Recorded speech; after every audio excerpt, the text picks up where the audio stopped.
मेरा देवर सफेद घोड़ी की सवारी करने का बहुत शौक रखता था। वह अक्सर मुझे रोज कहा करता, भाभी मुझे आपकी सफेद घोड़ी की सवारी करनी है। मैं कभी कभी इस बात को हंसकर टाल दिया करती थी, लेकिन वह रोज जिद करने लगा। मेरा देवर मेरे पास पढ़ने के लिए आया था। उन दिनों मेरा पति विदेश में रहते थे। देवर कम उम्र का था, लेकिन धीरे धीरे उसमें बहुत सारे बदलाव आने लगे। वह बहाने बहाने से मेरे करीब आया करता और फिर बहुत जिद किया करता कि भाभी मुझे आपकी सफेद घोड़ी चाहिए। मैं उसे बच्चा समझकर टाल दिया करती थी। एक दिन बहुत तेज बारिश हो रही थी। उस दिन मैं अपने पति को बहुत याद कर रही थी। उसी वक्त देवर मेरे कमरे में आया और जिद करने लगा कि आज उसे घोड़ी की सवारी करनी है। मैंने उसकी बात मान ली और कहा, बताओ तो फिर मुझे आज क्या करना पड़ेगा। लेकिन देवर ने जो तरीका बताया वो सुनकर आप लोग हैरान हो जाओगे। उसने लाइट बंद करते ही पूरे जोश के साथ, कभी कभी गलतफहमी ही इंसान के अच्छे खासे रिश्ते को खत्म करके रख देती है। इस तरह यह सिलसिला मेरे साथ हुआ था। यह कहानी उन दिनों की है जब मेरी नई नई शादी हुई थी। मैं शादी करके अपने ससुराल आई थी। मैं गरीब परिवार से ताल्लुक रखती थी। इसी वजह से माँ बाप ने अच्छा रिश्ता देखकर कम उम्र में ही मेरी शादी कर दी थी। शादी को लेकर हर लड़की की तरह मेरे भी कई अरमान थे, लेकिन वे शायद मेरी जिंदगी में पूरे नहीं हुए, क्योंकि शादी की रात ही मेरा पति मुझे छोड़कर विदेश चला गया था। ये शादी बहुत जल्दबाजी में हुई थी।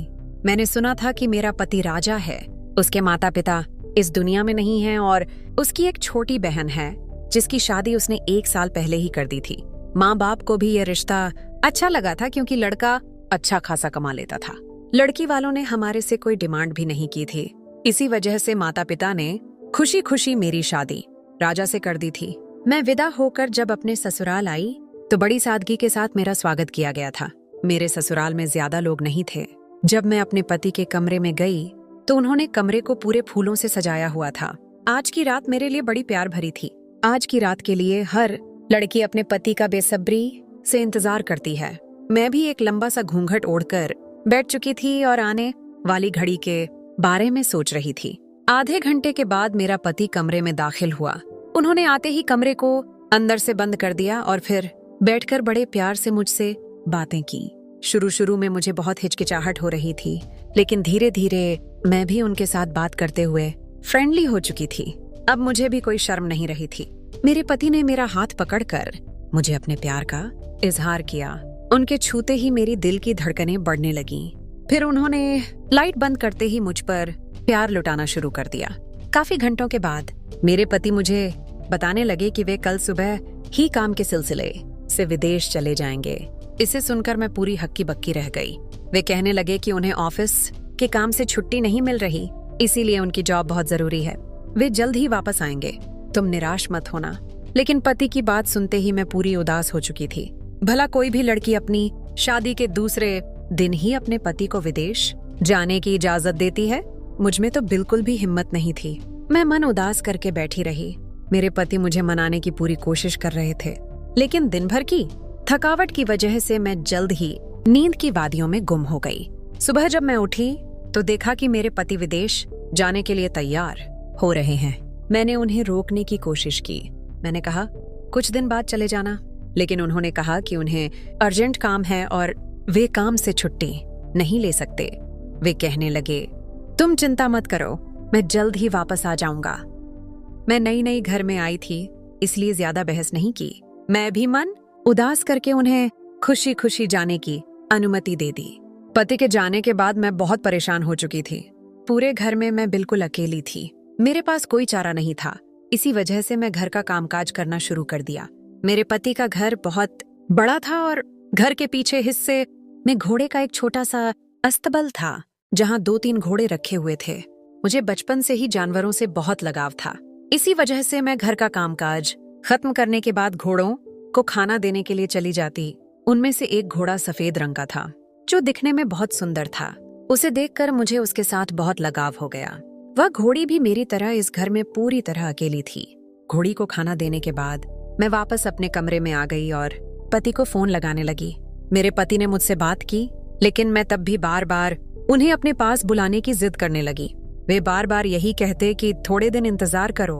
कुछ दिन के बाद मेरा देवर हमारे घर में आकर रहेगा। यहाँ से वह आगे की पढ़ाई कंप्लीट करेगा। हमारे घर के कुछ दूरी में बहुत सारे अच्छे कॉलेज हैं। इसी वजह से वह यहाँ रहकर पढ़ाई करेगा और तुम्हारा भी मन लग जाएगा। पति के कहने के बाद मैं कुछ देर शांत हो गई। मुझे भी यह सही लगा कि कोई इस घर में आएगा तो मेरा मन लग जाएगा। मैंने पति के साथ कुछ देर प्यार भरी बातें की और फिर फोन रख दिया। उसके बाद मैं घर के कामकाज में फिर से बिजी हो गई। मैं शाम का खाना बनाया और खाना खाकर घोड़े के अस्तबल में चली गई। वहां जाकर मैंने कुछ वक्त घोड़ी के साथ बिताया, अपने हाथों से खाना खिलाया। जो सफेद रंग की घोड़ी थी, मुझसे बहुत मोहब्बत हो गई थी। उसकी आंखें पूरी नीली थीं। मैं जब भी उसके करीब आती तो वह मेरे आगे गर्दन झुका लेती, ऐसा मानो वह मेरे एहसासों को समझ रही हो। मैं वहीं अस्तबल में बैठकर उस सफेद घोड़ी के साथ बहुत सारी बातें करने लगी। मुझे भी उसके साथ वक्त बिताना अब अच्छा लगने लगा था। उसके बाद सारे घोड़े सो चुके थे तो मैं दोबारा अपने कमरे में आ गई और बहुत थकी होने की वजह से गहरी नींद में चली गई। सुबह मैं जल्दी उठकर घर के कामकाज करने लगी। उसके बाद घोड़े के अस्तबल में जाकर उन्हें चारा दिया। चारा देकर मैं कमरे में आ गई और फ्रेश होने लगी। जब मैं फ्रेश होकर निकली तभी घर के दरवाजे की जोर से बेल बजने लगी। मैं तुरंत भागती हुई दरवाजे तक गई। दरवाजा खोला तो सामने खड़े शख्स को देखकर मैं हैरान रह गई। सामने मेरा देवर था। उसे शादी में मैंने एक ही बार देखा था, इसलिए पहले ही नजर में पहचान चुकी थी। वह मुझे देखकर कहने लगा, भाभी आप तो आज बहुत खूबसूरत लग रही हो। मैं भी शर्मा गई। मैंने कहा, तुम अंदर तो आओ, मेरी तारीफें बाद में कर लेना, चलो जल्दी से अंदर आ जाओ। फिर उसने अपना बड़ा सा बैग सोफे की साइड पर रखा और कहने लगा, आपको तो पता ही होगा मैं यहाँ पढ़ने के लिए आया हूँ। मेरी आगे की पढ़ाई यहीं से होगी। उस लड़के का नाम अनुराग था। उसकी उम्र 20 साल थी। वह दिखने में बहुत हैंडसम था, लेकिन उसकी उम्र का अंदाजा बिल्कुल नहीं लगता था। उसकी बातों को सुनकर मैंने कहा, हाँ तुम्हारे भैया ने मुझे बताया था कि तुम आने वाले हो, लेकिन तुम इतनी जल्दी आ जाओगे यह मुझे नहीं पता था। चलो मैं तुम्हें तुम्हारा कमरा दिखा देती हूँ, तुम थोड़ी देर फ्रेश हो जाओ, उसके बाद मैं तुम्हारे लिए नाश्ता लेकर आती हूँ। मेरे कमरे से कुछ दूर एक कमरा था। मैंने उसे वह कमरा दे दिया। मैंने कहा, तुम आज से यहाँ रहोगे। उसे भी वह कमरा बहुत अच्छा लगा। उसके बाद वह फ्रेश होने के लिए चला गया। मैं किचन में जाकर उसके लिए नाश्ता बनाने लगी। जब मैं नाश्ता बनाकर वापस आई तो देखा कि वह बैठकर फोन में गहरी निगाहों से कुछ देख रहा था। जब उसने मुझे देखा तो हाथ बढ़ाते हुए उसके हाथों से फोन नीचे गिर गया। उसके बाद मैंने उसे नाश्ता पकड़ाया। नाश्ता करते हुए वह मेरी तारीफें करने लगा। भाभी आप नाश्ता भी बहुत अच्छा बना लेती हैं, वाकई आपके हाथों में जादू है। उसकी बातों को सुनकर मैं हंसकर टाल दिया करती थी, क्योंकि वह बहुत मजाकिया किस्म का लड़का था। फिर मैंने कुछ देर उसके पास बैठकर उसके आगे की पढ़ाई के बारे में पूछा। हम दोनों ने काफी देर तक एक दूसरे से बात की। उससे बात करने के बाद मैं अपने कमरे में चली आई। कमरे में आकर देखा कि मेरे फोन पर पति की कॉल आ रही थी। मैंने तुरंत रिसीव किया। शायद उन्हें अनुराग के आने की खबर मिल चुकी थी। मेरे पति कहने लगे, अब तुम्हारा मन अच्छे से लग जाएगा। उनकी बातों को सुनकर मैं चुपचाप हाँ में जवाब देती रही, क्योंकि मुझे उनकी जरूरत थी, न कि उनके देवर की। लेकिन मैं नई नवेली दुल्हन थी, इसलिए ज्यादा जिद नहीं की।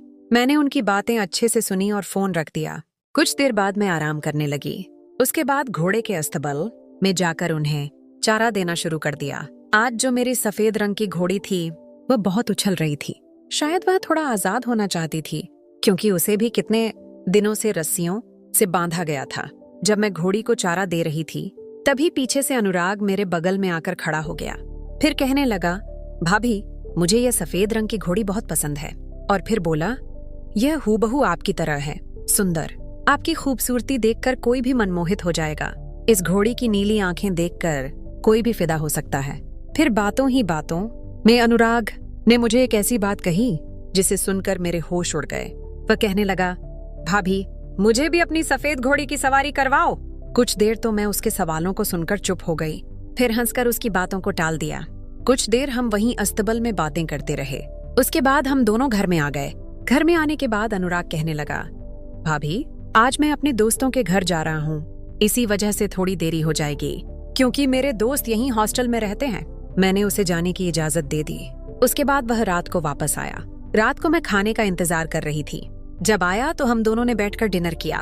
डिनर करते हुए अरमान फिर से कहने लगा, चाची मुझे अपनी घोड़ी की सवारी कब करवाओगी? इस बात को सुनकर मैं फिर हंसकर टाल दिया। मैंने सोचा कि यह तो बच्चा है, इसे क्या समझ होगी जो बोल रहा है। लेकिन शायद ये मेरी गलतफहमी थी। डिनर के बाद अरमान अपने कमरे में सोने के लिए चला गया। मैं भी सोने के लिए चली गई। मैं बहुत थकी थी, इसलिए जल्द ही सो गई। लेकिन रात को मुझे कुछ अजीब सी आवाज सुनाई देने लगी। मैंने ज्यादा ध्यान नहीं दिया। सुबह उठी तो रात वाली बात दिमाग में घूमने लगी। किचन में काम करते हुए भी मैं उन आवाजों के बारे में सोच रही थी। तभी पीछे से अरमान आकर खड़ा हो गया। मुझे मालूम नहीं था। उसने मुझे एक बार आवाज भी लगाई, लेकिन मैंने नहीं सुनी। तभी उसने पीछे से मुझे पकड़ लिया। उसके पकड़ने से मुझे अजीब सी हलचल हुई। वह कहने लगा, चाची जान, मैं कब से आपको आवाज लगा रहा हूँ, लेकिन आप मेरी बात सुन ही नहीं रही। फिर बोला, मैं आज दोपहर को नहीं आऊंगा क्योंकि आज मैं अपना कॉलेज एडमिशन करवाने जा रहा हूँ। मैंने कहा, ठीक है, तुम रात को तो आओगे ना? वह बोला, हाँ चाची। फिर नाश्ता किया। नाश्ते के वक्त अरमान फिर कहने लगा, चाची अपनी घोड़ी की सवारी कब करवाओगी? मैं उसकी बातों को सुनकर चुप हो गई। मैंने कहा, तुम्हें घोड़ी कब से पसंद आने लगी? वह बोला, मुझे घोड़ियों का शौक बचपन से है। मुझे सफेद रंग की घोड़ी पर सवारी करना बहुत पसंद है। बार बार जिद करने लगा, लेकिन मैं अब भी उसकी बातों को हंसकर टाल दिया करती थी। अब यही सिलसिला रोज शुरू हो चुका था। जब रात को अरमान घर वापस आता और डिनर के बाद अपने कमरे में चला जाता, उसके कमरे के जाने के कुछ देर बाद मुझे फिर अजीबोगरीब आवाज आने लगी। जब मैं आवाज सुनने के लिए कमरे से बाहर निकली तो धीरे धीरे कदम बढ़ाते हुए देखा कि आवाज अरमान के कमरे से आ रही है।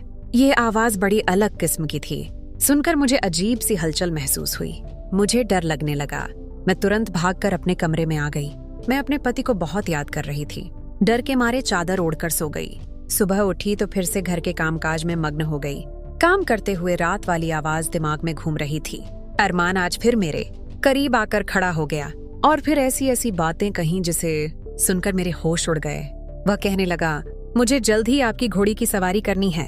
मैं सोचती थी कि यह तो बच्चा है, बातों को घुमा दिया करती थी। अब धीरे धीरे अरमान में बहुत बदलाव आने लगे। वह अक्सर फोन में बैठकर पता नहीं क्या वीडियो देखा करता। जब मैं उसके बगल में आकर खड़ी होती तो वह हड़बड़ा जाता। रात को वह अजीब आवाजों ने मुझे तंग करके रख दिया। अरमान को मैं बच्चा समझती थी, इसलिए उसकी हरकतों को नजरअंदाज कर दिया करती थी। अरमान मेरे साथ बहुत फ्रेंडली हो चुका था। वह पूरा मेरे बगल में आकर बैठ जाता, मेरे साथ नाश्ता करता और मेरे कमरे में भी आकर घंटों बातें किया करता। फिर उन बातों के दौरान फिर से वही जिद करता, चाची मुझे तो आपकी घोड़ी की सवारी करनी है। मुझे आप बहुत पसंद हो, क्या आप मुझे अपनी घोड़ी की सवारी करवाओगी? लेकिन मैं बार बार उसे बच्चा समझकर नजरअंदाज करती जा रही थी। लेकिन यह मेरे आने वाले जिंदगी के लिए बहुत खतरनाक होने वाला था। एक रात मैं सो रही थी कि तभी मुझे अचानक फिर अजीबोगरीब आवाज आने लगी। मैं तुरंत उठकर उन आवाजों को सुनने लगी। वह आवाज फिर अरमान के कमरे से आ रही थी। मैं जल्दी जल्दी उसके कमरे के बाहर खड़ी हुई। आवाज बहुत तेज आ रही थी। मैं इधर उधर खिड़की से झांकने की कोशिश कर रही थी। जब खिड़की से झांक कर देखा तो मैंने देखा कि अरमान मोबाइल में एक वीडियो देखकर ऐसी हरकतें कर रहा था जिसे देखकर मेरे होश उड़ गए। मैं तुरंत भागकर वापस आई और पति को फोन लगाने लगी। मैं पति को फोन लगाकर खूब रोई, लेकिन अरमान के बारे में कुछ नहीं बताया। मैं उनसे बार बार यहाँ आने की जिद कर रही थी, लेकिन वे बार बार यही कहते कि कुछ वक्त और लगेगा। मैंने गुस्से से फोन रख दिया। अगले ही दिन बहुत तेज बारिश हो रही थी। मैं जल्दी सुबह उठ चुकी थी। आज मुझे पति की बहुत याद सता रही थी। रात भर मैं बहुत परेशान रही थी। मैंने सोचा कि अरमान के बारे में अभी किसी को कुछ नहीं बताऊंगी। जब पति आ जाएंगे तब उन्हें अपनी आंखों से यह सारी हकीकत दिखाऊंगी, क्योंकि अगर मेरी बात पर विश्वास न किया तो शायद वे मुझे ही दोषी ठहरा देते। मैं अस्तबल में गई, घोड़ी को चारा दे रही थी। अरमान भी वहां आ गया। वह घोड़ी के साथ खेलने लगा। घोड़ी उसके साथ बहुत खुश थी। ये सब मैं दूर से देख रही थी। तभी मैं सोचने लगी, जो रोज मुझे जिद करता था कि उसे सफेद घोड़ी की सवारी करनी है, कहीं वह इसी की बात तो नहीं कर रहा? कहीं मैंने उसे गलत तो नहीं समझ बैठी? लेकिन अगर यह बात थी तो रात को वह फोन में वीडियो देखकर अजीब हरकतें क्यों कर रहा था? अभी भी मेरे मन में बहुत सारे सवाल थे जिनका जवाब सिर्फ अरमान दे सकता था। अरमान घोड़ी के साथ कुछ देर वक्त बिताकर वापस घर आया। मैं उसके पीछे पीछे उसके कमरे में चली गई। मैंने तुरंत कमरे को अंदर से बंद कर दिया। अरमान मुझे देखकर हैरान हो गया। वह बोला, चाची आप इतनी जल्दी उठ चुकी थीं? मैंने कहा, क्यों, तुम हैरान हो गए हो? क्या तुम नहीं चाहते कि मैं तुमसे बात करूं? लेकिन वह मेरी बातों को अच्छे से समझ चुका था। वह तुरंत बोला, मेरा ऐसा कोई मतलब नहीं था। मैंने कहा, फिर कैसा मतलब था? तुम तो रोज कहते थे कि तुम्हें सफेद घोड़ी की सवारी करनी है। वह बोला, जी चाची, मैं कहाँ तो था। मैंने कहा, तो क्या तुम अस्तबल में जो सफेद घोड़ी थी उसकी बात कर रहे थे? वह बोला, हाँ चाची, क्योंकि मुझे वह सफेद घोड़ी बहुत पसंद थी। मुझे बचपन से ही घोड़ों का बहुत शौक है। वह आगे बताने लगा, जब मैं छोटा था तो दादी के घर जाया करता था। वहाँ बहुत सारे घोड़े हुआ करते थे। मैं उनकी सवारी किया करता था, लेकिन एक बार एक घोड़े के ऊपर से गिर चुका था, जिसकी वजह से मेरी टांग में फ्रैक्चर आ गया। घर वालों ने घोड़ों से दूर रहने को कहा, लेकिन मुझे उनसे बहुत मोहब्बत थी। इसीलिए जब मैं यहाँ आया तो घोड़ी को देखकर पुरानी बातें याद आने लगी। लेकिन मैं घोड़े पर सवारी करने का तरीका भूल चुका था। मैंने कहा, फिर तुम कैसे उस घोड़ी की सवारी कर रहे थे? वह घोड़ी भी तुम्हारी बात अच्छे से समझ रही थी। वह बोला, इस वजह से, क्योंकि मैं रात भर फोन पर घोड़ों को समझाने की वीडियो देखता था। उनको कैसे सवारी कराते हैं उसका तरीका समझ रहा था। अरमान के मुंह से सारी बातें सुनकर मुझे अपनी गलती का एहसास हुआ। मुझे अपने आप पर बहुत शर्मिंदगी हुई। मैं उसे गलत समझ बैठी थी। वह तो बहुत अच्छा लड़का था। उसे भी मेरी तरह जानवरों से मोहब्बत थी, लेकिन मैं उसे गलत समझ बैठी थी। शायद एक बार मैं उससे ठीक से बात कर लेती तो सच पहले सामने आ जाता। फिर हम दोनों ने बैठकर काफी देर बात की। तभी घर की बेल बजने लगी। मैं तुरंत भागकर दरवाजा खोलने गई। सामने मेरे पति खड़े थे। उन्हें देखकर मैं पूरी चौंक गई। वे मुझे देखकर बहुत खुश हो रहे थे। उन्होंने मुझे सरप्राइज दिया था। वे बोले, तुम बार बार जिद करती थी। मैं भी समझता हूँ कि तुम्हारी नई नई शादी हुई है। अपने पति को दूसरे दिन दूर करना किसी औरत के लिए बहुत कठिन है। तुमने कहा था, देखो मैं अपना काम जल्द से जल्द खत्म करके वापस आ चुका हूँ। अब मैं यहीं से काम शुरू करूंगा। मैं बहुत खुश थी। मेरे पति ने आज रात मुझ पर जमकर प्यार लुटाया। आज मुझे अपनी गलती का भी एहसास हो चुका था। अगर मैं अरमान की बात पति को बता देती तो शायद वे भी मुझे गलत समझ बैठते और उसकी इज्जत पर दाग लगता। भगवान का शुक्र है कि वक्त रहते ही उसने हमारी आंखें खोल दी। दोस्तों, कहानी अच्छी लगी तो लाइक और सब्सक्राइब कर देना और शेयर भी कर देना। धन्यवाद।